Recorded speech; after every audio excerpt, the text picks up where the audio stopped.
Hey, how's it going, everybody? Welcome to another real-time edit. Thanks so much for joining, and thanks for all the feedback and the comments. I really appreciate that. I'm glad everybody's getting a lot out of these. I know it's not a step-by-step tutorial showing you what I do, but I honestly don't have the time to do that and just give that out for free. So if you do really want to learn, stay tuned until the end. I'll show you how to go about doing that with me directly. So let's jump right into this beautiful scene of some common loons and their chicks. So it was the whole family during my loon workshops this past summer. And so I love the mood. It was, before sunrise, nice early morning, super calm. Everything was a little bit of that kind of dusk blue, or dawn, I should say, blue. So with this one, though, I found a lot of the white up top distracting. So I'm actually going to go off proportion on this crop and go with something a little bit more panoramic on this. So let me make sure it's straight to begin with. I think it's somewhat level there. I don't know, it's hard to see a water line, but something like that looks pretty good. I'll crop out that little spot over there, and then let's ditch that white over there. I actually kind of like that birch tree showing. So I'm going to embrace the that cool tone and actually shift it even more that way. Punch up the lights curve there to get a little bit more contrast out of it, and then drop the blacks. I'll probably do a little bit more tweaking in Photoshop with the contrast and all.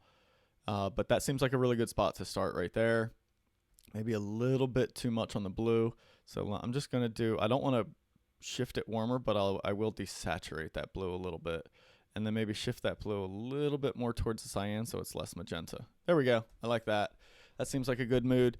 All right, so let me take it on into Photoshop. And while we're waiting for Photoshop to open, I'll hop over here and show you. Don't miss going to my website, rayhennessy.com.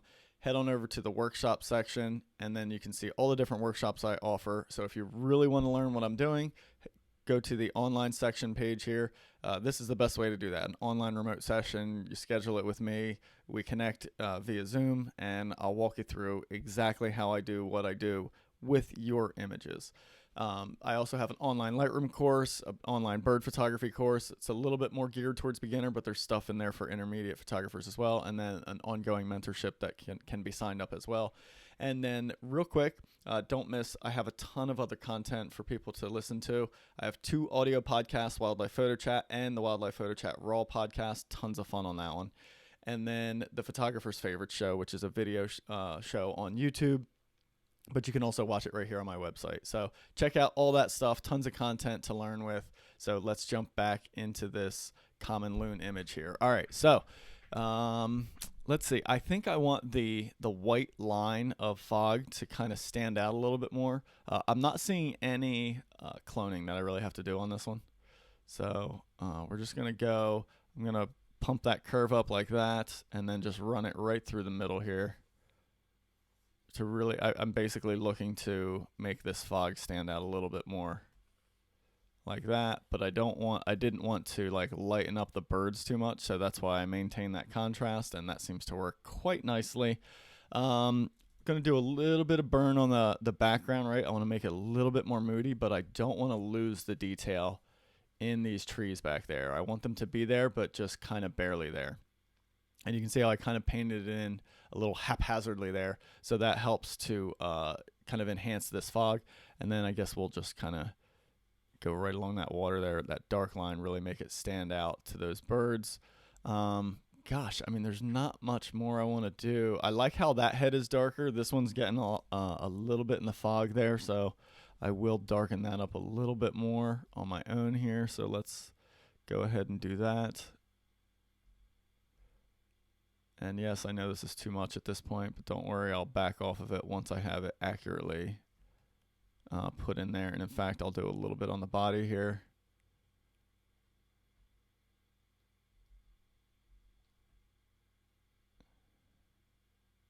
There we go. All right, so now we start fading it.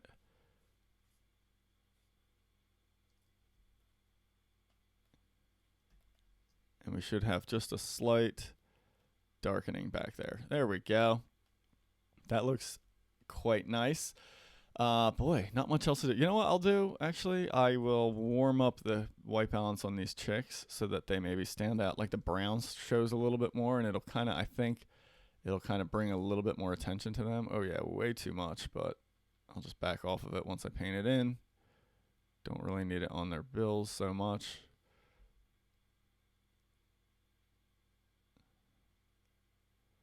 But that warm white balance is definitely going to stand out on that. So let's just start lowering the opacity until it looks actually legit. So we'll try. There we go. Nice and subtle. 40% opacity of the effect that I put in. Guys, I think that's about it. You know what? Now, I did notice one little area. I don't know why, but I'm finding like that little spot just distracting and that one. So I'll just clone those out. And then one little spot there. All right, I think I'm good. So let's get this saved. We'll see a total before and after. Real quick edit on that one. Not a lot to change, but it's going to be a pretty significant difference versus the original shot, I think, especially when we crop out all that distracting crap at the top. So let's wait for this to save. We'll get back to Lightroom here. And then I'll compare that with the total before for you. There we go. Look at that. Big, big difference there, right? So way more moody. It looks a lot more kind of dark out. Like this looks a little bit more daylight, you know? So it's just kind of an exaggeration of that mood that I think was kind of here already in the beginning, you know?